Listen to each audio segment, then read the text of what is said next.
PSC 99% കേസുകളിലും ചോദിക്കുന്ന കുറച്ച് കാര്യങ്ങൾ പഠിച്ചിട്ട് കുറച്ചധികം മാർക്ക് കിട്ടിയാൽ എങ്ങനെ ഉണ്ടാവും? PSCയുടെ ഫേവറേറ്റ് ആയിട്ടുള്ള 2 മെന്റൽ എബിലിറ്റി റീസണിങ് ടോപ്പിക്സ് ആണ്. അപ്പൊ നിങ്ങൾ എല്ലാവരും ആലോചിക്കുന്ന ഒരു കാര്യമായിരിക്കും, കുറച്ച് കാര്യങ്ങൾ പഠിച്ചിട്ട് കുറച്ചധികം മാർക്ക് കിട്ടിയാൽ എങ്ങനെ ഉണ്ടാവും?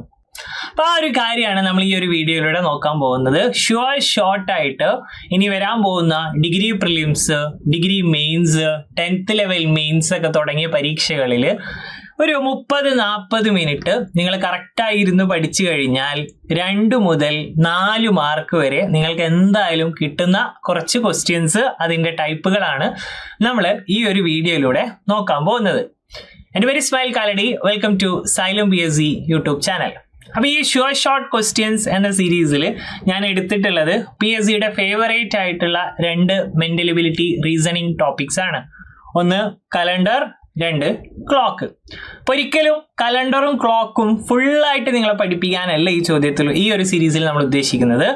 കലണ്ടറിൽ നിന്നും ക്ലോക്കിൽ നിന്നും PSC 99% കേസുകളിലും ചോദിക്കുന്ന, അതും ലേറ്റസ്റ്റ് ആയിട്ടുള്ള പരീക്ഷകളിൽ ചോദിക്കുന്ന പാറ്റേണുകൾ എന്താണെന്ന് മനസ്സിലാക്കിയിട്ട് ആ പാറ്റേണുകൾ നിങ്ങൾക്ക് കൃത്യമായി ചെയ്യാൻ പഠിപ്പിക്കുകയാണ് നമ്മൾ ഈ ഒരു വീഡിയോയിലൂടെ നോക്കാൻ പോകുന്നത്. തീർച്ചയായും ഈ വീഡിയോ നിങ്ങൾ മുഴുവനായിട്ട് കാണുക. 2 മാർക്ക് നിങ്ങൾക്ക് ഉറപ്പിക്കാം. ചിലപ്പോൾ അത് ഒരു ഡിഗ്രി പ്രിലിംസ് എക്സാം ഒക്കെ ആണെങ്കിൽ നിങ്ങൾക്ക് അറിയാം, 2025 പ്രിലിംസ് സ്റ്റേജ് 1 സ്റ്റേജ് 2 ഒക്കെ എടുത്ത് നോക്കിയാൽ നിങ്ങൾക്ക് മനസ്സിലാവും. ക്ലോക്കിൽ നിന്ന് 2 ചോദ്യങ്ങളുണ്ട്, കലണ്ടറിൽ നിന്ന് 1-2 ചോദ്യങ്ങളുണ്ട്. അപ്പൊ ചിലപ്പോൾ ആ 2 എന്ന് പറയുന്നത് ചിലപ്പോൾ 4 ആവാനും ചാൻസ് ഉണ്ട്. അപ്പൊ 2 മിനിമം, മാക്സിമം 4 വരെ കിട്ടാവുന്ന ഒരു 30-40 മിനിറ്റ് ആണ് ഇനി നിങ്ങൾ കേൾക്കാൻ പോകുന്നത്. അപ്പൊ ആദ്യത്തെ ടൈപ്പ് ഓഫ് ക്വസ്റ്റ്യൻ എന്ന് പറഞ്ഞാൽ, ഒരു ക്വസ്റ്റ്യൻ നോക്കാം. ഒരു ഡിഗ്രി ലെവൽ എക്സാമിൽ ചോദിച്ച ക്വസ്റ്റ്യൻ ആണ്. 1981 ഡിസംബർ 10 വ്യാഴാഴ്ചയാണെങ്കിൽ ആഴ്ചയിലെ ഏത് ദിവസമായിരിക്കും 1991 ഡിസംബർ 10? അപ്പൊ ഈ ചോദ്യം കൃത്യമായി മനസ്സിലാക്കാം. ചോദ്യത്തില് ഡിസംബർ 10 ഒരു ഡേറ്റ് തന്നിട്ടുണ്ട് അല്ലെ. ഡിസംബർ 10 എന്ന് പറഞ്ഞിട്ട് ഒരു സംഭവം തന്നിട്ടുണ്ട്. അത് 81-ലാണ്. പിന്നെ നമ്മളോട് ചോദിച്ചതും എന്താണ്? ഡിസംബർ 10 തന്നെയാണ്. കൊല്ലം പക്ഷെ എന്തായി? കൊല്ലം 91-ആയി. അപ്പൊ ഈ ക്വസ്റ്റ്യനിൽ എന്ത് മാത്രമേ മാറുന്നുള്ളൂ? ഡിസംബർ ഉള്ളത് ഡിസംബർ തന്നെയാണ്, 10-ാം തീയതി ഉള്ളത് 10-ാം തീയതി തന്നെയാണ്. കൊല്ലം മാത്രമേ മാറുന്നുള്ളൂ. വർഷം മാത്രം മാറുന്ന ചോദ്യങ്ങൾ, ലേറ്റസ്റ്റ് ആയിട്ടുള്ള ഒരു 1-1.5 കൊല്ലത്തെ ക്വസ്റ്റ്യൻ പേപ്പേഴ്സ്, ഏത് ലെവൽ പരീക്ഷ ആയിക്കോട്ടെ എടുത്തു നോക്കിയാൽ PSCയുടെ കലണ്ടറിലെ ഏറ്റവും ഫേവറേറ്റ് ക്വസ്റ്റ്യൻ ഇതാണ്. വർഷങ്ങൾ മാത്രം മാറുന്നു, ദിവസം മാറുന്നില്ല, മന്ത് മാറുന്നില്ല, വർഷം മാത്രം സ്കിപ്പ് ചെയ്തു പോകുന്നു. അപ്പം ഇങ്ങനെയുള്ള ചോദ്യങ്ങൾ ചെയ്യുന്നതിന് മുന്നേ ചെറിയൊരു ബേസിക് കോൺസെപ്റ്റ് നമുക്ക് അറിഞ്ഞിരിക്കേണ്ടതുണ്ട്. എന്താണ് ഒറ്റപ്പെട്ട ദിവസങ്ങൾ, ഓഡ് ഡേയ്സ്? നിങ്ങൾ എപ്പോഴും കേൾക്കുന്നതായിരിക്കും ഓഡ് ഡേയ്സ്, ഒറ്റപ്പെട്ട ദിവസം എന്നൊക്കെ. അപ്പം എന്താണ് ഈ ഒറ്റപ്പെട്ട ദിവസം എന്ന് പറഞ്ഞാൽ, നമുക്ക് ഒരു നിശ്ചിത കാലയളവിൽ ആകെ എത്ര ദിവസങ്ങളുണ്ടോ, ഒരു 100 ദിവസമാണെന്ന് വിചാരിക്കാം. ആ 100 ദിവസത്തിനെ 7 കൊണ്ട് ഹരിച്ചാൽ എന്താണോ ശിഷ്ടം കിട്ടുന്നത്, അതായത് നമ്മളിങ്ങനെ കുറേ ദിവസങ്ങളെ 7ന്റെ സെറ്റുകളായിട്ട് അടുപ്പിച്ച് വെച്ച് കഴിഞ്ഞാൽ അതിൽ ബാക്കി വരുന്ന നമ്പർ, അതായത് ശിഷ്ടം 7 കൊണ്ട് ഹരിച്ചാൽ കിട്ടുന്ന ശിഷ്ടമാണെന്ത്? ഓഡ് ഡേയ്സ് എന്ന് നമ്മൾ വിളിക്കുന്നത്. ഒറ്റപ്പെട്ട ദിവസം എന്ന് കലണ്ടറിന്റെ കോൺസെപ്റ്റിൽ വിളിക്കുന്ന കാര്യം അതാണ്. അത് വർഷമായിക്കോട്ടെ, മാസമായിക്കോട്ടെ, ദിവസമായിക്കോട്ടെ, എന്തിനേയും 7 കൊണ്ട് ഹരിച്ചാൽ എന്താണോ കിട്ടുന്ന റിമൈൻഡർ, അതിനെയാണ് ഓഡ് ഡേയ്സ് എന്ന് വിളിക്കുന്നത്. അപ്പോൾ ആ ഓഡ് ഡേയ്സ് ഈ ഒരു ക്വസ്റ്റ്യൻ സോൾവ് ചെയ്യാൻ ഓഡ് ഡേയ്സ് നമ്മളെങ്ങനെ ഉപയോഗിക്കുന്നു എന്ന് നോക്കാം. അപ്പോൾ ഈ ക്വസ്റ്റ്യനിൽ ഞാൻ പറഞ്ഞു വർഷം മാത്രമേ മാറുന്നുള്ളൂ, എന്ത് മാറുന്നില്ല? ദിവസം മാറുന്നില്ല. അപ്പോൾ ഈ ക്വസ്റ്റ്യനിൽ നമ്മൾ യൂസ് ചെയ്യേണ്ട മെത്തേഡ്, അതായത് ആ കൊല്ലത്തിൽ നിന്ന് ഈ കൊല്ലത്തിലേക്കുള്ള ഓഡ് ഡേയ്സ് എത്രയെന്ന് വെച്ചാൽ ഒറ്റ വഴിയേ ഉള്ളൂ. ഈ 2 വർഷങ്ങൾ തമ്മിലുള്ള വ്യത്യാസം എടുക്കാം. വർഷങ്ങളുടെ വ്യത്യാസം 81, 91, എത്ര വ്യത്യാസം? 10. വർഷങ്ങളുടെ വ്യത്യാസം 10 പ്ലസ് അതിവർഷങ്ങളുടെ എണ്ണം. ഈ 2 കാലയളവിനിടയിൽ എത്ര അതിവർഷങ്ങൾ വന്നു? ലീപ്പ് ഇയേഴ്സ്, അതിവർഷങ്ങൾ എന്ന് പറഞ്ഞാൽ എന്താ? ഫെബ്രുവരിയിൽ 29 ദിവസം ഉണ്ടെങ്കിൽ അതിന് നമ്മൾ അതിവർഷം എന്നാണ് വിളിക്കുക. അപ്പോൾ ലാസ്റ്റ് നമുക്ക് നടന്ന ഒരു അതിവർഷം 2024 ഒരു അതിവർഷമായിരുന്നു. അപ്പോൾ ഇനി അടുത്ത അതിവർഷം ആണെങ്കിൽ 2028 ആവണം, പിന്നെ 2032. ഇനിയിപ്പോൾ 24 മുന്നേ എപ്പാന്ന് ചോദിച്ചാൽ 2020 ആണ്. അതായത് 4 കൊണ്ട് ഹരിക്കാൻ പറ്റുന്ന വർഷങ്ങളാണ് അതിവർഷം എന്ന് വിളിക്കുന്നത്. പക്ഷെ നൂറ്റാണ്ടുകൾ വരുമ്പോൾ അവിടെ വേറൊരു കണ്ടീഷൻ ഉണ്ട്. പക്ഷെ നമുക്ക് ഈ ഒരു ചോദ്യത്തിൽ ഇപ്പോൾ നൂറ്റാണ്ടിൻ്റെ പ്രശ്നമൊന്നും വരുന്നില്ല. അപ്പോൾ നിങ്ങൾ ഈ ഒരു ടൈപ്പ് ചോദ്യം സോൾവ് ചെയ്യാൻ മനസ്സിലാക്കുക. 4 കൊണ്ട് ഡിവൈഡ് ചെയ്യാൻ പറ്റുന്ന വർഷം, അതായത് 4ന്റെ ഗുണിതങ്ങളായിട്ടുള്ള വർഷങ്ങളാണ് എന്ത്? അതിവർഷമായിട്ട് നമ്മൾ തൽക്കാലം എടുക്കുന്നത്. പിന്നെ എന്തുണ്ട്, 400 കൊണ്ട് ഡിവൈഡ് ചെയ്യാൻ പറ്റുന്ന വർഷങ്ങളെ അതിവർഷങ്ങൾ എന്ന് വിളിക്കും. അതായത് നൂറ്റാണ്ടുകളിലാണെങ്കിൽ ഇപ്പൊ 2100, 2200, 2300 പോലെയുള്ള വർഷങ്ങളാണെങ്കിൽ 400 കൊണ്ട് ഡിവൈഡ് ചെയ്യണം എന്നും കൂടെ നോക്കാം. പക്ഷെ ഇവിടെ ചെറിയൊരു ഗ്യാപ്പിലുള്ള ക്വസ്റ്റ്യൻസ് ആയതുകൊണ്ട് അതിന്റെ ആവശ്യം വരുന്നില്ല. അപ്പൊ നമ്മൾ ചെയ്യുന്നത് ഇത്രയേ ഉള്ളൂ, വർഷങ്ങളുടെ വ്യത്യാസം പ്ലസ് അതിവർഷങ്ങളുടെ എണ്ണം. അപ്പൊ 81 4 കൊണ്ട് ഡിവൈഡ് ചെയ്യാൻ പറ്റൂല. പിന്നെ 4 കൊണ്ട് ഡിവൈഡ് ചെയ്യാൻ പറ്റുന്ന ഒരു വർഷം വരുന്നത് 84 ആണ്. അത് കഴിഞ്ഞാൽ 88 കഴിഞ്ഞു, അത്രയേ ഉള്ളൂ. ഈ 2 ഗ്യാപ്പിൽ ആകെ 2 അതിവർഷമേ ഉള്ളൂ. അപ്പൊ 10 + 2 12 എന്ന് കിട്ടും. ഈ 12 എന്താണ്, ഓഡ് ഡേയ്സ് ആണ്. 2 വർഷങ്ങൾക്കിടയിലുള്ള ഓഡ് ഡേയ്സ് കാണാൻ പറഞ്ഞാൽ എന്താ ചെയ്യേണ്ടത്, വർഷങ്ങളുടെ വ്യത്യാസം പ്ലസ് അതിവർഷങ്ങളുടെ എണ്ണം. വർഷങ്ങളുടെ വ്യത്യാസം 10, അതിവർഷങ്ങളുടെ എണ്ണം 2, 10ഉം 2ഉം 12. അപ്പൊ നമ്മൾ നേരത്തെ പഠിച്ചു ദിവസത്തിന് എന്തുകൊണ്ട് ഹരിക്കണം, 7 കൊണ്ട് ഹരിക്കണം. അപ്പൊ ഈ 12നെ 7 കൊണ്ട് ഹരിക്കാം. 12ൽ 7 ഒരു തവണ പോവും, 7 ശിഷ്ടം 5. അതായത് ഇവിടെ ശരിക്കും ഓഡ് ഡേ എന്ന് പറഞ്ഞാൽ 5 ആണ്. 12നെ 7 കൊണ്ട് ഹരിച്ചു, ശിഷ്ടം കിട്ടിയ 5. അപ്പൊ കലണ്ടറിൽ മുന്നോട്ട് പോകുന്ന ഒരു ക്വസ്റ്റ്യൻ ആണെങ്കിൽ, അതായത് പിന്നിലുള്ള ഒരു ഡേറ്റ് തന്നിട്ട് മുന്നോട്ട് ചോദിക്കുന്ന ക്വസ്റ്റ്യൻ ആണെങ്കിൽ ഈ കിട്ടിയ ഒറ്റപ്പെട്ട ദിവസം നമ്മൾ എന്ത് ചെയ്യണം, മുന്നോട്ട് ആഡ് ചെയ്യണം. അപ്പൊ വ്യാഴമാണ് നമുക്ക് തന്നിരിക്കുന്നത്. അപ്പൊ വ്യാഴത്തിനോട് ഞാൻ ഒരു 5 കൂട്ടണം. വ്യാഴത്തിനോട് ഞാൻ എങ്ങനെ 5 കൂട്ടുക, കൈകൊണ്ട് എണ്ണി നോക്കിയാൽ മതി. ഫസ്റ്റ് ഡേ വെള്ളി, പിന്നെ ശനി, ഞായർ, തിങ്കൾ, ചൊവ്വ. കഴിഞ്ഞു. ഈ ചോദ്യത്തിന്റെ ഉത്തരം എന്തായിരിക്കും, ഈ ചോദ്യത്തിന്റെ ഉത്തരം ചൊവ്വ എന്ന് കിട്ടും. ഈ ചോദ്യത്തിന്റെ ഉത്തരം ചൊവ്വാഴ്ചയായിരുന്നു എന്ന് കിട്ടും. അപ്പോൾ വർഷം മാത്രം മാറുന്ന കലണ്ടർ ക്വസ്റ്റ്യൻസ് സോൾവ് ചെയ്യാനുള്ള ലോജിക്ക് എന്താ എന്ന് ചോദിച്ചാൽ ഇത്രയേ ഉള്ളൂ. അവിടെയുള്ള ഓഡ് ഡേയ്സ്, ഒറ്റപ്പെട്ട ദിവസം കണ്ടെത്താനുള്ള ഇക്വേഷൻ എന്താണ്, വർഷവ്യത്യാസം പ്ലസ് അതിവർഷങ്ങളുടെ എണ്ണം. വർഷവ്യത്യാസം എന്ന് പറഞ്ഞാൽ തന്നിരിക്കുന്ന 2 വർഷങ്ങൾ തമ്മിൽ എത്ര ഡിഫറൻസ്, വ്യത്യാസം എത്ര ഉണ്ട് നോക്കുക, പ്ലസ് അതിനിടയിലുള്ള അതിവർഷങ്ങളുടെ എണ്ണം.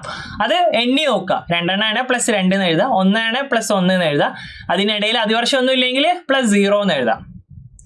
മനസ്സിലായല്ലോ, അതാണ് അതിന്റെ ഷോർട്ട് കട്ട് ഫോർമുല.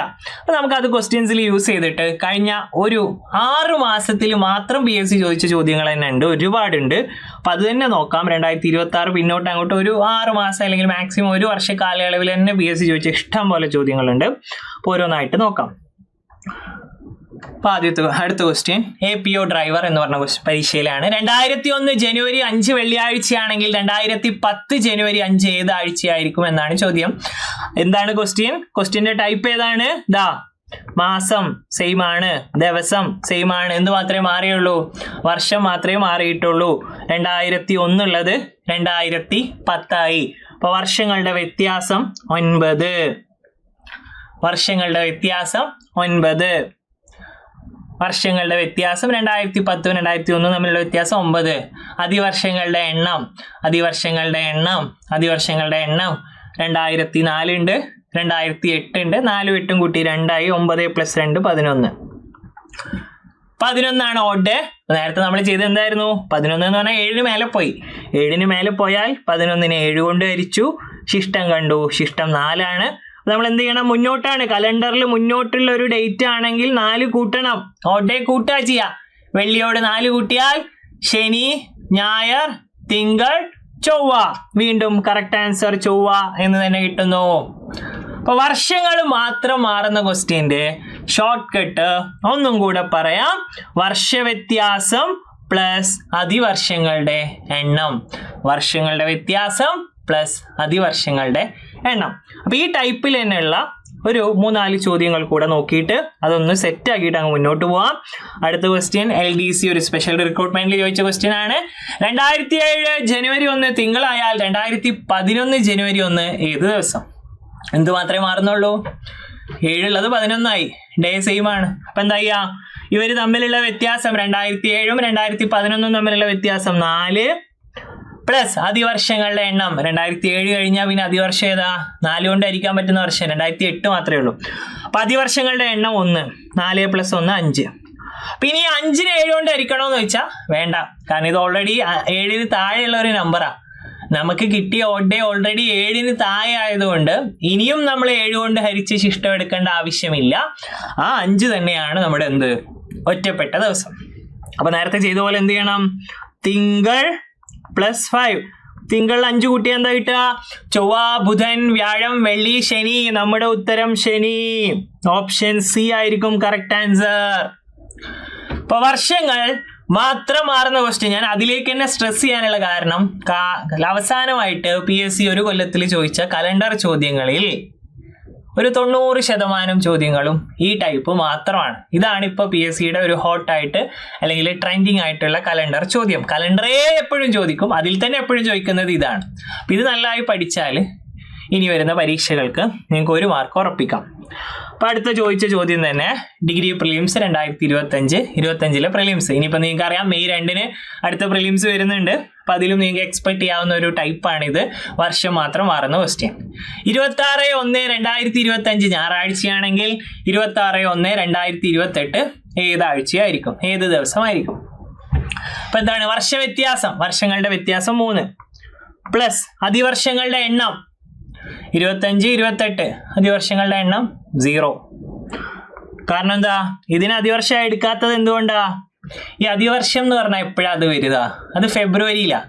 ഫെബ്രുവരി 29 തീരുമാനിക്കുന്നത് ഇത് ലീപ്പ് ഇയർ ആണോ സാധാരണ വർഷമാണോ എന്നുള്ള കാര്യം. അപ്പം ഇതിനെ നമ്മൾ ലീപ്പ് ഇയർ ആയിട്ട് എടുക്കേണ്ട കാര്യമില്ല. കാരണം 26/1 എന്ന് പറഞ്ഞാൽ എന്താണ് ജനുവരിയിലാണ്, ഫെബ്രുവരി എത്തിയിട്ടില്ല. അപ്പം ഇതിന് അതിവർഷമായി എടുക്കാൻ പറ്റൂല. 3 + 0 3 എന്നേ വരുള്ളൂ. അപ്പോൾ ഉത്തരം കിട്ടാൻ എന്ത് ചെയ്താൽ മതി? ഞായറാഴ്ചയോട് ഒരു 3 കൂട്ടിയാൽ മതി. ഞായറാഴ്ചയോട് 3 കൂട്ടിയാൽ ഞായർ +3 എന്താണ്? തിങ്കൾ, ചൊവ്വ, ബുധൻ. ഓപ്ഷൻ സി ബുധൻ. ഓപ്ഷൻ സി ബുധൻ ആയിരിക്കും ഉത്തരം. അപ്പൊ ഈ ക്വസ്റ്റ്യൻസ് ഓരോന്നും അതിന്റെ പരീക്ഷയുടെ പേരും ഒക്കെ താഴെയുണ്ട്. അപ്പൊ നിങ്ങൾക്ക് മനസ്സിലാവും ഈ ചോദ്യങ്ങൾ എത്രത്തോളം തവണ റിപ്പീറ്റ് ആയി വന്നിട്ടുണ്ട് എന്നുള്ളൊരു കാര്യം. ഒരു ക്വസ്റ്റ്യനും കൂടെ നോക്കാം. Civil excise officer 2025. 2018 ജനുവരി 1 തിങ്കളായാൽ 2022 ജനുവരി 1 ഏത് ദിവസം? അപ്പോൾ വർഷവ്യത്യാസം, വർഷങ്ങളുടെ വ്യത്യാസം 4. അതിവർഷങ്ങളുടെ എണ്ണം നോക്കിയാൽ എന്താണ്? 2018 കഴിഞ്ഞാൽ 4 കൊണ്ട് ഡിവൈഡ് ചെയ്യാൻ പറ്റുന്ന ഒരു വർഷം 2020. അപ്പൊ 4 + 1 5. അപ്പൊ ഇവിടെ ഓഡ് ഡേയ്സ് ഒറ്റപ്പെട്ട ദിവസം 5 ആണ്. അപ്പൊ എന്ത് ചെയ്യേണ്ടി വരും? തിങ്കളിനോട് 5 കൂട്ടാം. തിങ്കൾ +5. തിങ്കളിൽ 5 കൂട്ടിയാൽ ചൊവ്വ, ബുധൻ, വ്യാഴം, വെള്ളി, ശനി. 5 കൂട്ടിയാൽ ശനി. ഓപ്ഷൻ സി ആയിരിക്കും ഉത്തരം. Option C. ഈ ഒരു ടൈപ്പിൽ ഇനി പ്രത്യേകിച്ച് സംശയമൊന്നും ഉണ്ടാകാൻ പാടില്ല. വർഷങ്ങൾ മാത്രം മാറുന്ന ക്വസ്റ്റ്യൻസിൽ ഓഡ് ഡേയ്സ് ഒറ്റപ്പെട്ട ദിവസം കണ്ടെത്താനുള്ള എളുപ്പ വഴി വർഷവ്യത്യാസം പ്ലസ് അതിവർഷങ്ങളുടെ എണ്ണം. ആ 2 വർഷങ്ങളും തമ്മിലുള്ള ഡിഫറൻസ് എടുക്കുന്നു. അതിനിടയിൽ എത്ര അതിവർഷങ്ങൾ വന്നു എന്നുള്ള എണ്ണം എടുക്കുന്നു. ആ എണ്ണമാണ് എടുക്കുന്നത്. 2 അതിവർഷമാണ് 2 എന്ന് എഴുതുന്നു, 3 എണ്ണമാണ് 3 എന്ന് എഴുതുന്നു. വർഷങ്ങളുടെ വ്യത്യാസം പ്ലസ് അതിവർഷങ്ങളുടെ എണ്ണം. ആദ്യത്തെ ഷോർട്ട് കട്ട്. കലണ്ടറിലെ അടുത്ത ഫേവറേറ്റ് ക്വസ്റ്റ്യൻ എന്ന് പറയുന്നത് ഇതാണ്. എന്ത്? ഇത്ര ദിവസത്തിന് ശേഷം ഏതാഴ്ചയായിരിക്കും എന്ന് ചോദിക്കുന്ന ക്വസ്റ്റ്യൻ. അപ്പൊ ക്വസ്റ്റ്യൻ എങ്ങനെയാണ്? ഇന്ന് തിങ്കളാഴ്ചയാണെങ്കിൽ 75 ദിവസങ്ങൾക്ക് ശേഷം 75 ദിവസം കഴിഞ്ഞു, അതിന്റെ അടുത്ത ദിവസം ഏതായിരിക്കും എന്നാണ് ചോദ്യം. അപ്പൊ ഈ ക്വസ്റ്റ്യനിൽ ശേഷം എന്നുള്ള വേർഡ് ഉണ്ടോ എന്ന് പ്രത്യേകം ശ്രദ്ധിക്കണം. അല്ലെങ്കിൽ കഴിഞ്ഞു വരുന്ന ദിവസം എന്നുണ്ടോ നോക്കാം. അതുണ്ടെങ്കിൽ പ്രത്യേകം ശ്രദ്ധിക്കുക. അതുണ്ടെങ്കിൽ ഇവിടെ തന്ന നമ്പർ തന്നെ എടുത്താൽ മതി. ശേഷം എന്നുള്ള വേർഡ് അല്ലെങ്കിൽ കഴിഞ്ഞു വരുന്ന ദിവസം എന്ന് ക്വസ്റ്റ്യനിൽ ഉണ്ടെങ്കിൽ എന്തെന്നെ ചെയ്താൽ മതി? ആ തന്ന നമ്പർ തന്നെ എടുക്കുക. 75 തന്നെ എടുത്താൽ മതി. 75നെ 7 കൊണ്ട് ഹരിച്ചു നോക്കുക. കാരണം ഓഡ് ഡേയ്സ് എന്ന് പറഞ്ഞാൽ എന്താ? തന്നിരിക്കുന്ന ദിവസത്തിന് 7 കൊണ്ട് ഹരിച്ചാൽ ലഭിക്കുന്ന ശിഷ്ടമാണ് ഓഡ് ഡേയ്സ്. അപ്പോൾ ഓഡ് ഡേയ്സ് കിട്ടാനായിട്ട് 75ന് 7 കൊണ്ട് ഹരിച്ചു ഒരു തവണ. പിന്നെ 5 ആണ്, 5ൽ പോകുന്നില്ല. അപ്പം 0, 5 ആണ് ശിഷ്ടം. അപ്പം നമ്മൾ നേരത്തെ ചെയ്ത പോലെ മുന്നോട്ടാണ്. തിങ്കൾ +5 ചെയ്യണം. തിങ്കൾ +5 ചെയ്താൽ ശനിയാവും എന്ന് ചോദ്യം കിട്ടും ഉത്തരം. അപ്പം ഇവിടെ എല്ലാവർക്കും വന്നിട്ടുണ്ടാകുന്ന ഒരു സംശയം എന്ന് പറഞ്ഞാൽ 75 ദിവസങ്ങൾക്ക് ശേഷം എന്ന് പറഞ്ഞാൽ അത് 76ാമത്തെ ദിവസമല്ലേ? അല്ലേ? സാറ് തെറ്റായി ചെയ്തോ? അതിന് സംശയം വന്നില്ലേ? അപ്പം ആ സംശയം കൂടെ ക്ലിയർ ചെയ്യാം. അപ്പം ഇന്ന് തിങ്കളാഴ്ചയാണ്. അപ്പം ഞാൻ ആദ്യത്തെ ദിവസമാണ് തിങ്കളാഴ്ച. പ്രശ്നമൊന്നുമില്ലല്ലോ. ഇന്ന് തിങ്കളാഴ്ചയാണ്. അപ്പം അതിനൊരു ദിവസം കൊടുക്കണ്ടേ? 0 എന്ന് പറഞ്ഞൊരു ദിവസമല്ലല്ലോ. അപ്പം 1ാമത്തെ ദിവസം അല്ലെങ്കിൽ ഇന്നത്തെ ദിവസം തിങ്കളാഴ്ചയാണ്. കുഴപ്പമൊന്നുമില്ല. ഇനി സ്വാഭാവികമായിട്ടും നമ്മൾ പറഞ്ഞു 75 ദിവസത്തിന് ശേഷം എന്ന് പറഞ്ഞാൽ എന്താണ്? 75 ദിവസം കഴിഞ്ഞു, 76ാമത്തെ ദിവസമാണ്. പ്രശ്നമൊന്നുമില്ല. 76ാമത്തെ ദിവസം തന്നെയാണ്. അപ്പോൾ 76ാമത്തെ ദിവസം എന്താണെന്നാണ് ചോദ്യം. പക്ഷേ ഈ 2 ദിവസങ്ങൾ തമ്മിലുള്ള ഓഡ് ഡേയ്സ്, ഇവർ തമ്മിലുള്ള വ്യത്യാസം നോക്കുമ്പോൾ നമ്മൾ നേരത്തെ വർഷ വ്യത്യാസം നോക്കിയില്ല, അതേപോലെ ദിവസ വ്യത്യാസം നോക്കുമ്പോൾ അവിടുന്ന് ഇങ്ങോട്ട് എത്ര ദിവസമേ ഉള്ളൂ? അവിടുന്ന് ഇങ്ങോട്ട് 75 ദിവസമേ ഉള്ളൂ. 76 - 1 75 ഉള്ളൂ. അപ്പം ആദ്യത്തെ ദിവസം 1ാമത്തെ ദിവസമായിട്ട് എടുത്താൽ 76 ദിവസം അല്ല 75 ദിവസം കഴിഞ്ഞു എന്ന് പറഞ്ഞാൽ അത് 76 ആണ്. പക്ഷേ അവിടെ വ്യത്യാസം 75 ഉള്ളൂ. അപ്പൊ എന്താ സംഭവിച്ചത്? ഓഡ് ഡേയ്സ് എടുക്കുമ്പോൾ 75 വെച്ചാണ് ഓഡ് ഡേയ്സ് എടുക്കേണ്ടത്. 75നെ 7 കൊണ്ട് ഹരിച്ചാൽ മതി. അപ്പൊ ഈ വേർഡ് ഉണ്ടോ നോക്കുക, അല്ലെങ്കിൽ കഴിഞ്ഞു വരുന്ന ദിവസം അതുണ്ടെങ്കിൽ ആ തന്നിരിക്കുന്നതന്നെ എടുത്താൽ മതി, വേറെ അതിലേക്ക് ഒന്നും കൂട്ടേണ്ട ആവശ്യമില്ല, അത് തന്നെ വെച്ച് ചെയ്താൽ മതി. ഇങ്ങനെ വന്ന ഒരു ചോദ്യം കൂടെ നോക്കാം. ഇന്ന് തിങ്കളാഴ്ചയാണ്, 61 ദിവസത്തിന് ശേഷം ഏത് ദിവസമായിരിക്കും? അപ്പൊ നേരത്തെ 71 ദിവസത്തിന് ശേഷം എന്നായിരുന്നു, ഇവിടെ 61 ദിവസത്തിന് ശേഷം. അപ്പൊ എന്ത് ചെയ്താൽ മതി? 61 എടുത്താൽ മതി. 62 അല്ല, 61 തന്നെ. 61 7 8 തവണ പോവും, 56 ശിഷ്ടം 5. 7 കൊണ്ട് ഹരിച്ചപ്പോഴുള്ള ശിഷ്ടം വീണ്ടും 5 എന്നാണ് കിട്ടിയത്. അപ്പൊ നമ്മുടെ ഉത്തരം തിങ്കൾ പ്ലസ് 5. തിങ്കളിനോട് 5 കൂട്ടി നേരത്തെ ചെയ്ത അതേ ഉത്തരം തന്നെ, ശനിയാഴ്ച എന്ന് വരും. ശനിയാഴ്ച എന്ന് വരും. അപ്പം ഞാൻ കാണിച്ചിട്ടുള്ള ക്വസ്റ്റ്യൻസ് എല്ലാം ലാസ്റ്റ് 1 ഇയർ കാലയളവ് എടുത്താൽ അതിൽ ചോദിച്ച ക്വസ്റ്റ്യൻസ് ആണ് ഇതെല്ലാം. എല്ലാത്തിൻ്റെ പേരും അവിടെ ഉണ്ട്. അപ്പോൾ നിങ്ങൾക്ക് അറിയാം എത്രത്തോളം ഇങ്ങനത്തെ ക്വസ്റ്റ്യൻസ് റിപ്പീറ്റ് ആവുന്നുണ്ടെന്നുള്ള ഒരു ഫാക്ടർ കാണിക്കാനാണ് ഞാൻ ആ എക്സാമിൻ്റെ പേരും ഇയറും ഒക്കെ അവിടെ കൊടുത്തിട്ടുള്ളത്. അപ്പോൾ എന്താ നമ്മൾ ഷോർട്ടായിട്ട് കലണ്ടറിൽ നിന്ന് പ്രതീക്ഷിക്കാവുന്ന 2 ചോദ്യങ്ങൾ. ഒന്ന്, വർഷം മാത്രം മാറുന്ന ക്വസ്റ്റ്യൻ, വർഷങ്ങൾ മാത്രം മാറുന്ന ക്വസ്റ്റ്യൻ. അപ്പം അത് ചെയ്യാനുള്ള എളുപ്പ വഴി ഇത്രയേ ഉള്ളൂ. വർഷങ്ങളുടെ വ്യത്യാസം പ്ലസ് അതിവർഷങ്ങളുടെ എണ്ണം, അതാണ് ഓഡ് ഡേയ്സ് കാണുക. മുന്നോട്ട് കൂട്ടുക, ഓഡ് ഡേയ്സ് മുന്നോട്ടുള്ള ചോദ്യമായിരിക്കും, അപ്പോൾ ഓഡ് ഡേയ്സ് പ്ലസ് ചെയ്യുക. അപ്പം ഇതിൽ രണ്ടാമതായിട്ട് വരുന്ന ഒരു ടൈപ്പ് ഓഫ് ക്വസ്റ്റ്യൻ എന്ന് പറഞ്ഞാൽ ഇത്ര ദിവസത്തിന് ശേഷം ഏത് ദിവസമാണ് എന്ന് കണ്ടുപിടിക്കുന്ന ക്വസ്റ്റ്യൻ ആണ്. അപ്പം അതിൽ നമ്മൾ 75 ദിവസത്തിന് ശേഷം എന്നുള്ള രീതിയിൽ ഒരു ക്വസ്റ്റ്യൻ ചെയ്തു. അതേപോലെ 61 ദിവസത്തിന് ശേഷം എന്നുള്ള ലെവലിലും ഒരു ക്വസ്റ്റ്യൻ ചെയ്തു. അപ്പോൾ ആ ശേഷം എന്നുള്ള വേർഡ് ഉണ്ടെങ്കിൽ എന്ത് ചെയ്യുക? അതാണ് ഉണ്ടാവുക. അതുണ്ടെങ്കിൽ എന്ത് ചെയ്യുക? അതുണ്ടെങ്കിൽ അവിടെ തന്നിരിക്കുന്ന ദിവസം തന്നെ എടുക്കുക, അതിന് 7 കൊണ്ട് ഹരിക്കുക, ശിഷ്ടം കാണുക, എത്രയാണോ ശിഷ്ടം അത് പ്ലസ് ചെയ്താൽ ഉത്തരം കിട്ടും. അപ്പോൾ കലണ്ടറിൽ ഏറ്റവും ഇമ്പോർട്ടൻ്റ് ആയിട്ടുള്ള 2 ടൈപ്പുകൾ അതാണ്. ഇനി നമ്മൾ നോക്കാൻ പോകുന്നത് ക്ലോക്കിലെ ഏറ്റവും ഇമ്പോർട്ടൻ്റ് ആയിട്ടുള്ള 2 ടൈപ്പ് ഓഫ് ക്വസ്റ്റ്യൻ ആണ്. ക്ലോക്കും ഇതുപോലെ PSC എപ്പോഴും റിപ്പീറ്റ് ചെയ്ത് വരുന്ന ഒരു സംഭവമാണ്. അപ്പോൾ ക്ലോക്കിലെ ഏറ്റവും ഇമ്പോർട്ടൻ്റ് ആയിട്ടുള്ള ഒരു ടൈപ്പ് ക്വസ്റ്റ്യൻ നോക്കാം. ഒന്ന്, ഇതിൻ്റെ മിറർ ഇമേജ്, പ്രതിഫലനം കാണുന്ന ക്വസ്റ്റ്യൻ ആണ്. എല്ലാവർക്കും അറിയുന്ന ഒരു ടൈപ്പ് തന്നെ ആയിരിക്കും അത്, മിക്കവാറും പേർക്കൊക്കെ അറിയുന്നതായിരിക്കും. പക്ഷെ അതൊന്ന് ഊട്ടി ഉറപ്പിക്കുക. അതിൽ 3 പോയിന്റുകളുള്ളൂ. ആ 3 പോയിന്റുകൾ പഠിച്ചാൽ അതിലുള്ള എല്ലാ ചോദ്യവും ഈസി ആയിട്ട് ചെയ്യാം. അപ്പോൾ 12 മണിക്കൂർ ക്ലോക്കിന്റെ കണ്ണാടിയിലെ പ്രതിഫലനം 2:35 കാണിക്കുന്നുവെങ്കിൽ യഥാർത്ഥ സമയം എത്രയായിരിക്കും? അപ്പോൾ ഇവിടെ പ്രതിഫലനമാണ് 2:35. അപ്പോൾ ശരിക്കുമുള്ള സമയം എത്രയാണെന്നാണ് ചോദ്യം. നേരെ തിരിച്ച് ശരിക്കുമുള്ള സമയം തന്നിട്ട് പ്രതിഫലനം ചോദിച്ചാലും മെത്തേഡ് സെയിം ആണ്, ശ്രദ്ധിക്കുക. ഒരു ക്ലോക്കിലെ സമയം തന്നിട്ട് പ്രതിഫലനം എത്ര എന്ന് ചോദിച്ചാലും, പ്രതിഫലനം ഇത്രയാണ്, ക്ലോക്കിലെ സമയം എത്രയായി എന്ന് ചോദിച്ചാലും മെത്തേഡ് സെയിം ആണ്. അപ്പൊ അവിടെ 3 പോയിന്റുകളാണ് നമുക്കുള്ളത്. ആദ്യത്തെ പോയിന്റ്, തന്നിരിക്കുന്ന സമയം 1-നും 11-നും ഇടയിലാണെങ്കിൽ, 1 മണി 2 മണി 3 മണി 4 മണി 5 മണി 6 മണി 7 മണി 8 മണി 10 മണി 11 മണി വരെയുള്ള സമയത്തിന്റെ ഉള്ളിലാണെങ്കിൽ അപ്പൊ എന്താ ചെയ്യേണ്ടത്? ആ സമയത്തെ 11:60 നിന്ന് കുറക്കാം. നമുക്ക് തന്നിരിക്കുന്ന സമയത്തിൽ മണിക്കൂർ 1-നും 11-നും ഇടയിലാണെങ്കിൽ, അതായത് 10:59 വരെയുള്ള സമയമാണെങ്കിൽ എന്ത് ചെയ്യുക? 11:60 നിന്നാണ് സബ്സ്ട്രാക്ട് ചെയ്യേണ്ടത്. രണ്ടാമത്തേത് സമയം 11-നും 1-നും ഇടയിലാണെങ്കിൽ, അപ്പോൾ 11-നും 1-നും ഇടയിൽ എന്ന് പറഞ്ഞാൽ ഏതാ സമയം? 11:01 മുതൽ 12:59 വരെ, അതായത് മണിക്കൂർ 11-ഓ 12-ഓ ആണെങ്കിൽ എന്ത് ചെയ്യാം? 23:60 നിന്നും കുറക്കുക. മൂന്നാമത്തെ റൂള്, മിനിറ്റിന്റെ വില 0 ആണെങ്കിൽ തന്നിരിക്കുന്ന സമയത്തെ 12 നിന്ന് കുറക്കുക. ഈ 3 റൂളുകൾ പഠിച്ചാൽ പ്രതിഫലനം കഴിഞ്ഞു. ഈ 3 റൂളുകൾ പഠിച്ചാൽ പ്രതിഫലനം, മിറർ ഇമേജ് കാണുന്നത് കഴിഞ്ഞു, അത്രയേ ഉള്ളൂ. അപ്പൊ ഇവിടെ നോക്കിക്കേ, എക്സാമ്പിൾ നോക്കാം. 8:20 എന്നൊരു സമയമാണെങ്കിൽ 8:20ന്റെ പ്രതിഫലനം കാണാൻ എന്ത് ചെയ്താൽ മതി? 1160 എന്ന് പറഞ്ഞ നമ്പറിൽ നിന്ന് കുറക്കാം. ഇതിൽ നിന്ന് കുറച്ചു 11:60 നിന്ന് കുറച്ച് എത്രയായി? 60 നിന്ന് 20 കുറച്ചു 40, 11 നിന്ന് 8 കുറച്ചു 3, 3:40 ആണ് അതിന്റെ പ്രതിഫലനം വരുന്നത്. ഇനി അടുത്തത്, ഇവിടെ സമയം 12:10 ആണ്. അപ്പൊ അത് 11-നും 1-നും ഇടയിലാ. അപ്പൊ ഇതിൽ നിന്ന് കുറക്കുക, 23:60 നിന്ന് കുറക്കുക. 60 നിന്ന് 10 കുറച്ചു 50, 23 നിന്ന് 12 കുറച്ചു 11, അതാണ് അതിന്റെ പ്രതിബിംബം. ഇനി മിനിറ്റിന്റെ വില 0 ആണെങ്കിൽ തന്നിരിക്കുന്ന സമയത്തെ 12 നിന്ന് നേരിട്ട് കുറക്കുക.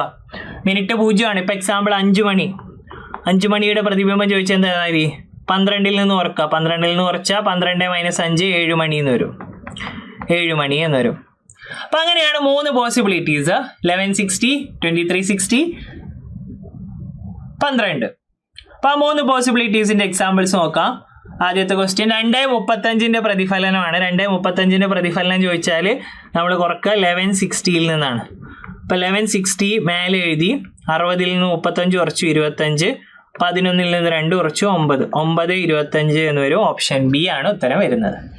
9:25 ആയിരിക്കും ചോദ്യത്തിന്റെ കറക്റ്റ് ആൻസർ വരുന്നത്. ഓപ്ഷൻ ബി എന്ന ഉത്തരം കിട്ടും. അടുത്തത് ഒരു ക്ലോക്ക് 11:25 കാണിക്കുന്നുവെങ്കിൽ അതിന്റെ കണ്ണാടി പ്രതിബിംബം എന്ത്? അപ്പൊ ഇവിടെ 11:25 ആണ് സമയം. അപ്പൊ നമ്മൾ കുറക്കേണ്ട നമ്പർ 23:60 ആയിട്ടുണ്ടാവും. ഇപ്പൊ 23:60 നിന്ന് 11:25 കുറച്ചാൽ, 60 നിന്ന് 25 കുറച്ചാൽ 35, 23 നിന്ന് 11 കുറച്ചാൽ 12, 12:35 ആയിരിക്കും ഉത്തരം.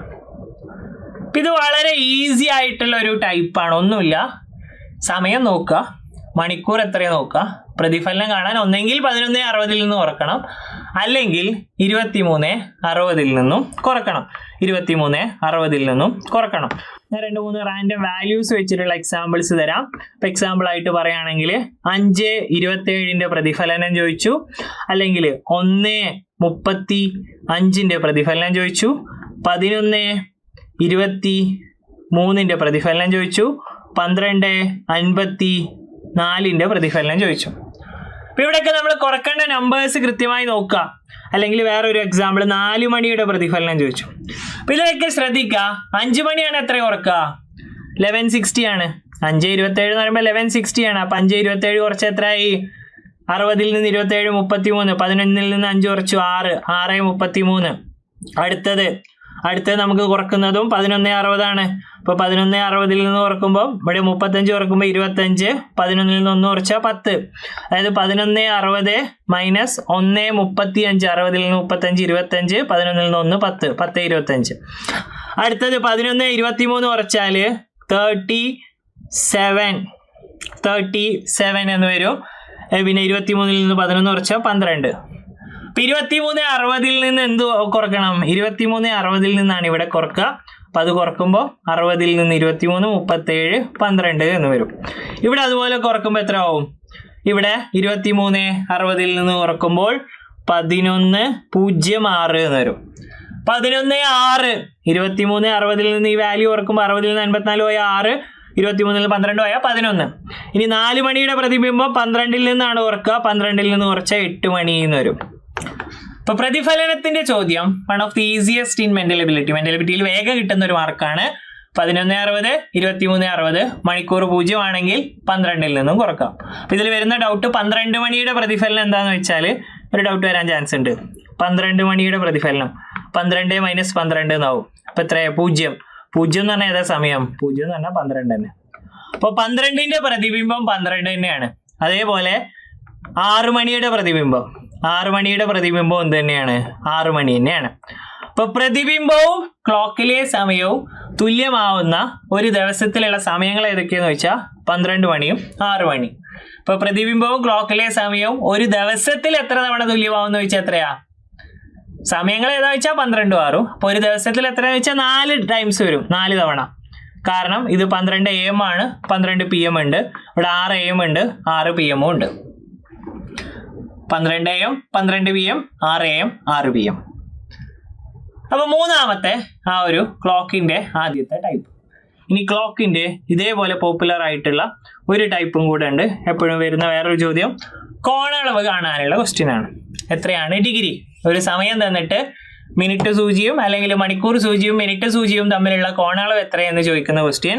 അപ്പൊ അത് സോൾവ് ചെയ്യാനുള്ള ഒരു ഡയറക്റ്റ് ഇക്വേഷൻ ആണ്. ഇത് നിങ്ങൾ പല രീതിയിൽ പഠിച്ചിട്ടുണ്ടാവും. അതിൽ ഏറ്റവും സേഫ്, അതായത് ഒരിക്കലും തെറ്റില്ല എന്ന് ഉറപ്പുള്ള ഒരു മെത്തേഡ് ഇതാണ്. ഇതിൽ വാല്യൂ ഇട്ട് കൊടുത്താൽ വേറെ തെറ്റാനൊന്നുമില്ല, നേരെ വാല്യൂ ഇട്ട് കൊടുക്കുക. പിന്നെ ഇവിടെ ഒരു വര ഉണ്ട്. ഈ വര കൊണ്ട് ഉദ്ദേശിക്കുന്നത് മോഡുലസ്, അബ്സല്യൂട്ട് വാല്യൂ എന്നൊക്കെ പറയും, കേവല വില. അതിൻ്റെ ഉള്ളിലുള്ളത് എന്താണോ അത് എടുക്കുക, നമ്പർ എടുക്കുക. നെഗറ്റീവ് ആണോ പ്ലസ് ആണോ എന്ന് നോക്കണ്ട, ആ വാല്യൂ ആണ് എടുക്കുക. നെഗറ്റീവ് ആണെങ്കിലും പോസിറ്റീവ് ആയിട്ട് എടുക്കും എന്നാണ് ഇതിൻ്റെ ഉദ്ദേശം. 30H minus 11/2 M, 30H minus 11/2 M എന്ന് പറഞ്ഞ ഇക്വേഷൻ ബൈഹേർട്ട് ചെയ്യുക. ഇത് ബൈഹേർട്ട് ചെയ്യുക, കാരണം ഇത് എപ്പോഴും ചോദ്യം വരുന്ന ഒരു ക്വസ്റ്റ്യൻ ആണ്. അപ്പം നിങ്ങൾ ഇത് ബൈഹെർട്ട് ചെയ്ത് വെച്ചാൽ അതിൽ നിന്നുള്ള ആ ചോദ്യം അങ്ങോട്ട് എളുപ്പത്തിൽ കിട്ടും. അപ്പോൾ ഇതിൽ വാല്യൂ ഇട്ട് കൊടുക്കാം. What is the angle formed by minute and hour hand of a clock at 3:20? 3:20. അപ്പോൾ എച്ചിൻ്റെ വില 3 ആണ്, മിനിറ്റിൻ്റെ വില 20 ആണ്. അപ്പോൾ നമ്മൾ നേരത്തെ പറഞ്ഞ equation 30h minus 11/2 m. 30h എന്ന് പറയുമ്പോൾ 30 × 3 മൈനസ് 11/2 × 20. സോൾവ് ചെയ്യാം. 20 2 വെട്ടി 10 ആയി. 90 മൈനസ് 110 മൈനസ് 20 മോഡുലസ് മാറ്റുമ്പം 20 എന്ന് വരും. -20 മോഡുലസ് മാറ്റുമ്പോൾ 20 ഡിഗ്രി എന്ന് കിട്ടും. ഓപ്ഷൻ ബി ആണ് ചോദ്യത്തിന്റെ കറക്റ്റ് ആൻസർ വരുന്നത്. Option B 30h minus 11/2 m. എച്ചിന്റെ വില മണിക്കൂർ, എമ്മിന്റെ വില മിനിറ്റുമാണ്. അതിൽ നേരെ സബ്സ്റ്റിറ്റ്യൂട്ട് ചെയ്യാം. ഇത് നിങ്ങൾ പൊസിഷൻ വെച്ചും പല രീതിയിലും പലരും പഠിച്ചിട്ടുണ്ടാവും. അതൊക്കെ ക്ലിയർ ആണ്. ആയി തന്നെ നിന്നും ഒരു കുഴപ്പമില്ല. അതെങ്ങനെ ചെയ്താലും കറക്റ്റ് ഉത്തരം കിട്ടിയാൽ മതി. പക്ഷെ എപ്പോഴും ആലോചിക്കാം, ഇതിൽ വേറെ റിസ്ക് എലമെന്റ്സ് ഒന്നുമില്ല. അത് കാണാതെ പഠിച്ചാൽ നേരെ വാല്യൂ ഇട്ട് കൊടുത്താൽ കിട്ടും എന്തായാലും. കാരണം മിനിറ്റ് ബുദ്ധിമുട്ടാക്കുമ്പോഴാവും നമുക്ക് പൊസിഷൻ എടുക്കുന്നതൊക്കെ കുറച്ചൊരു പണിയായി വരിക. ഞാൻ എക്സാമ്പിൾസ് കാണിക്കാം. അപ്പം അടുത്ത ക്വസ്റ്റ്യൻ, ഒരു ക്ലോക്കിൽ സമയം 10:10 കാണിക്കുമ്പോൾ മണിക്കൂർ സൂചിയും മിനിറ്റ് സൂചിയും തമ്മിലുള്ള കോണളവ് എത്രയായിരിക്കും എന്ന് വെച്ചു. അപ്പോൾ 30h 30 × 10 മൈനസ് 11/2 × 10 എന്നും വരും. അപ്പം എന്തായി? 10 2 വെട്ടി 5 ആയി. ഇവിടെ 300, ഇവിടെ 55. അപ്പോൾ 300-ൽ നിന്ന് 55 കുറച്ചാൽ 245 എന്ന് കിട്ടും. അപ്പോൾ നിങ്ങൾക്ക് തോന്നുന്നൊരു കാര്യം, ഇക്വേഷൻ പാളിയോ? കാരണം 245 ഓപ്ഷനിൽ ഇല്ലല്ലോ അല്ലേ? അപ്പോൾ എന്താ അവിടെ സംഭവിച്ചത്? ഒരു ക്ലോക്കില് 10:10 എന്നൊരു സമയം കിട്ടിയാൽ, ഒരു ക്ലോക്കില് 10:10 എന്നുള്ള സമയം നമ്മൾ പറയുകയാണെങ്കിൽ, ഏകദേശം വരക്കുകയാണെങ്കിൽ 10:10 12 1 2 10:10 എന്ന് പറയുമ്പോൾ ഏകദേശം ഇങ്ങനെ ഉണ്ടാവുക. അപ്പം ഇവിടെ എന്തുണ്ട്? ഇതിൻ്റെ ഉള്ളിലൊരു ആംഗിൾ ഉണ്ട്, ഇതിൻ്റെ പുറത്തൊരു ആംഗിൾ ഉണ്ട്. നമുക്ക് 180 180 എബോവ് ഒരു വാല്യൂ ആണ് കിട്ടിയതെങ്കിൽ അതിനർത്ഥം നമുക്ക് കിട്ടിയ ആംഗിൾ ഇതാ ഇവിടെ ഉള്ളതാ. 245 നമുക്ക് കിട്ടിയല്ലോ. ആ 245 എവിടെ ഉള്ളതാ? അത് ഇതിൻ്റെ ഇപ്പുറത്തുള്ള ആംഗിളാ, വലിയ ആംഗിളാ. നമുക്ക് ചോദിക്കുക, PSC എപ്പോഴും ചോദിക്കുക ഈ ചെറിയ ആംഗിളാ. അപ്പം ഏതിൽ നിന്ന് കുറച്ചാൽ മതി? ഒരു വട്ടം മൊത്തം 360. 360-ൽ നിന്നും 245 ഡിഗ്രി കുറച്ചാൽ ഉത്തരമായി. 360 മൈനസ് 245 115. Option B 115. സെറ്റാണോ? ഒന്നും കൂടെ പറയാൻ നോക്കിക്കേ. 30h മൈനസ് 11/2 m എച്ചിന്റെ വില 10, മിനിറ്റിന്റെ വിലയും 10 കിട്ടും. 300 മൈനസ് 55 ആയി 245 എന്ന് കിട്ടി. അപ്പോൾ ഇവിടെ ഒന്ന് നോക്കുമ്പോൾ 245 ഇവിടെ ഒന്നുമില്ല. അതിനർത്ഥം നമുക്ക് കിട്ടിയ ആംഗിള് അപ്പുറത്തുള്ള വലിയ ആംഗിളാണ്. അതായത് 180 ഡിഗ്രിക്ക് എബോവ് നമ്മുടെ ആംഗിൾ പോയിട്ടുണ്ടെങ്കിൽ നമ്മൾ എന്ത് ചെയ്യുക? 360 ഡിഗ്രിയിൽ നിന്ന് കുറച്ചിട്ട് ആ ചെറിയ ആംഗിൾ എടുത്ത് എഴുതാം. കാരണം PSCയുടെ ഓപ്ഷനിൽ ചെറുതാണ് ഉണ്ടാവുക. അതുകൊണ്ടാണ് നമ്മൾ ആ ചെറുത് എടുത്ത് എഴുതുന്നത്. അപ്പം വേറൊരു എക്സാമ്പിളും കൂടെ നോക്കാം. നോക്കാമെന്ന് പറയുകയാണെങ്കിൽ 10:30 ക്ലോക്കിലെ സമയം 10:30 ആണെങ്കിൽ മിനിറ്റ് സൂചിയും മണിക്കൂർ സൂചിയും തമ്മിലുള്ള കോണളവ് എത്രയാണെന്ന് വെച്ചു. അപ്പം ഇതേപോലെ നമ്മളിപ്പോൾ പറഞ്ഞ പോലെ തന്നെ 30 × 10 മൈനസ് 11/2 × 30. എമ്മിൻ്റെ വിലയും എച്ചിൻ്റെ വിലയൊക്കെ ഉണ്ട്. 30-ൽ 2 വെട്ടി ഇത് പോയി. അപ്പോൾ ഇത് 300 ആണ്. 11 × 15 165 ചെയ്തു വരുമ്പോൾ 135 ഡിഗ്രി എന്ന് വരും. ഓപ്ഷനിലുണ്ട്, സി ആണ് ഉത്തരം. അപ്പോൾ 180 ഡിഗ്രിക്ക് എബോവ് മേലെ പോയാൽ മാത്രമേ നമുക്ക് ആ കുറക്കേണ്ട ഒരു കണ്ടീഷൻ തന്നെ വരുന്നുള്ളൂ. അല്ലാത്ത സിറ്റുവേഷനിലൊക്കെ എന്തെന്നെ ഇതാ മതി. ആ കിട്ടിയ ആംഗിൾ തന്നെ എടുത്ത് എഴുതിയാൽ മതി. 180ക്ക് താഴെയാണെങ്കിൽ ആ തന്നത് തന്നെ എടുത്ത് എഴുതിയാൽ മതി. വേറെ പ്രശ്നങ്ങളൊന്നുമില്ല. അപ്പോൾ കുറച്ചും കൂടെ ബുദ്ധിമുട്ടുള്ളൊരു വാല്യൂം കൂടെ നോക്കാം. വന്നിട്ടുള്ളൊരു ക്വസ്റ്റ്യൻ, സാധാരണ ക്ലോക്കിൽ പുലർച്ചെ 3:45 മണിക്കൂർ സൂചിക്കും മിനിറ്റ് സൂചിക്കും ഇടയിലുള്ള കോണ് ഡിഗ്രി അളവിൽ എത്രയാണ്? സബ് ഇൻസ്പെക്ടറിന്റെ മെയിൻസിൽ ചോദിച്ചതാ 2025. അപ്പോൾ ഒന്നുമില്ല, എന്ത് ചെയ്താൽ മതി? 3:45 എന്ന് പറയുമ്പോൾ 30 × 3 മൈനസ് 11/2 × 45. ഓക്കെ, അപ്പോൾ 45-ൽ 2 പോവില്ല. അപ്പോൾ അവിടെ ഒരു മൾട്ടിപ്ലിക്കേഷൻ ഒക്കെ വരും. അപ്പോൾ ഇവിടെ വേണമെങ്കിൽ നിങ്ങൾക്ക് 5.5 എന്ന് എഴുതാം. 11/2-ന് പകരം 5.5 ചെയ്യാനുള്ള എളുപ്പത്തിന് 5.5 എന്ന് എഴുതാം. അപ്പോൾ 45 × 55 5 5 25 ബാക്കി 2 4 5 20 22 225 ആണ് വരിക. അപ്പോൾ ഇത് സോൾവ് ചെയ്യുമ്പം 5 7 4 2. അപ്പോൾ 90 മൈനസ് 247.5 എന്ന് വരും. അപ്പൊ എന്ത് ചെയ്താൽ മതി? വലിയ നമ്പറിന് ചെറിയ നമ്പർ കുറച്ചാൽ മതി. കാരണം അവിടെ മോഡുലസ് അല്ലേ. എന്ത് വില കിട്ടിയാലും ലാസ്റ്റ് എന്താ സംഭവിക്കുക? എന്ത് വില കിട്ടിയാലും നമ്മൾ പോസിറ്റീവായിട്ട് എടുക്കുക ചെയ്യാം. അപ്പൊ ഇതിന്റെ നെഗറ്റീവ് കാണണമെന്നില്ല. ഇതിന് ഈ 247 90 കുറച്ച് എത്രയാവും? 157.5. അപ്പൊ ഇങ്ങനെയുള്ള കുറച്ചും കൂടെ ബുദ്ധിമുട്ടുള്ള നമ്പേഴ്സ് ഒക്കെ വന്നു കഴിഞ്ഞാൽ അപ്പൊ നിങ്ങൾക്ക് ഇക്വേഷനിൽ കറക്റ്റ് വാല്യൂ ഇട്ട് കൊടുത്താൽ ഉത്തരം കിട്ടും. അപ്പം ആ 30h മൈനസ് 11/2m എന്ന് പറയുന്ന ഇക്വേഷൻ ഉണ്ടല്ലോ. എന്താണ് ഇക്വേഷൻ? 30h minus 11/2m. അപ്പൊ ചിലപ്പോൾ മിനിറ്റിന്റെ വില ഒരു ഒറ്റ സംഖ്യ ആയിരിക്കും. ഇവിടെ തന്നില്ല 45 പോലെയുള്ള ഒറ്റ സംഖ്യ ആണെങ്കിൽ വേണമെങ്കിൽ ഇതിന് പകരം നിങ്ങൾക്ക് 11/2 ഡിവൈഡ് ചെയ്താൽ 5.5 എന്ന് എഴുതാം. അപ്പൊ വേണമെങ്കിൽ ഇങ്ങനെയും എഴുതാം. കാരണം ആ മൾട്ടിപ്ലിക്കേഷൻ ഒന്ന് എളുപ്പമാക്കാനാണ്. ഇത് വെച്ച് ചെയ്താലും കിട്ടും. ഞാൻ പറയുന്നത് വേണമെങ്കിൽ എളുപ്പമാക്കാൻ നിങ്ങൾക്ക് ഇങ്ങനെയും യൂസ് ചെയ്യാം എന്നുള്ള ഒരു കാര്യം ഓർത്തു വെക്കാം.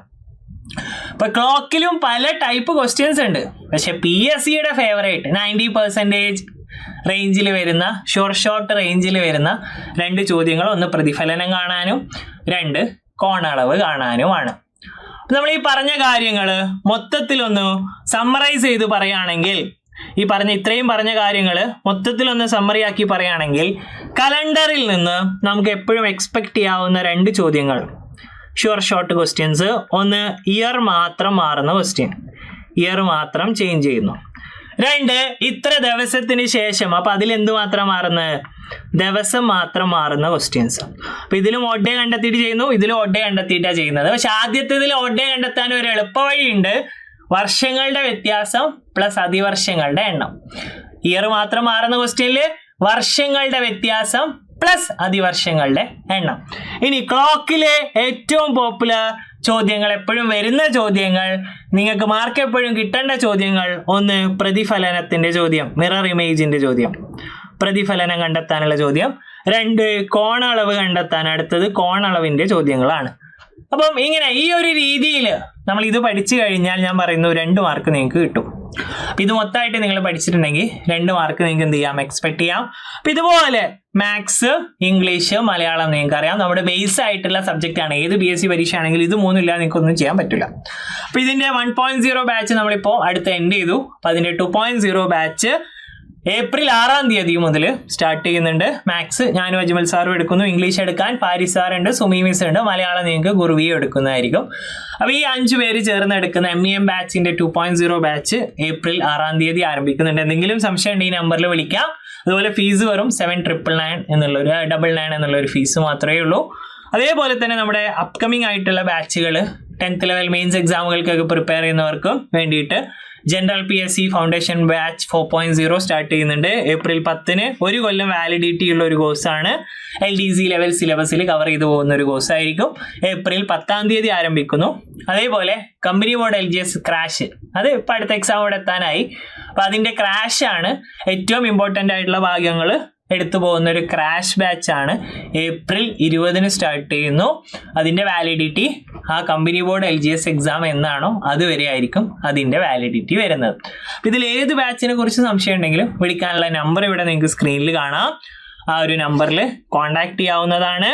അപ്പോൾ ഈ ഒരു ഷോർട്ട് ക്വസ്റ്റ്യൻസ് എന്ന് പറഞ്ഞ സീരീസ് നിങ്ങൾക്ക് ഹെൽപ്ഫുൾ ആയിട്ടുണ്ടാവും എന്ന് തന്നെ പ്രതീക്ഷിക്കുന്നു. അപ്പോൾ ഇതിൽ വേറെ എന്തെങ്കിലും സംശയം ഉണ്ടെങ്കിൽ നിങ്ങൾക്ക് താഴെ കമൻറ്റ് ചെയ്യാം. അതുപോലെ ഇതുപോലെയുള്ള എപ്പോഴും വരുന്ന PSCയുടെ ട്രെൻഡിങ് കാര്യങ്ങൾ കണ്ടെത്തുന്ന സീരീസിൽ ഇനിയും ക്ലാസ്സുകൾ വേണം എന്ന് ആഗ്രഹം ഉണ്ടെങ്കിൽ എന്ത് ചെയ്യാം? താഴെ കമൻറ്റ് ചെയ്യുക. ബാക്കി നിങ്ങളുടെ കാര്യങ്ങളൊക്കെ താഴെ കമൻറ്റിൽ അറിയിക്കുമല്ലോ. ഇതുപോലുള്ള കൂടുതൽ ഉപകാരപ്രദമായ വീഡിയോസുമായിട്ട് നമുക്ക് വീണ്ടും കാണാം. Thank you all.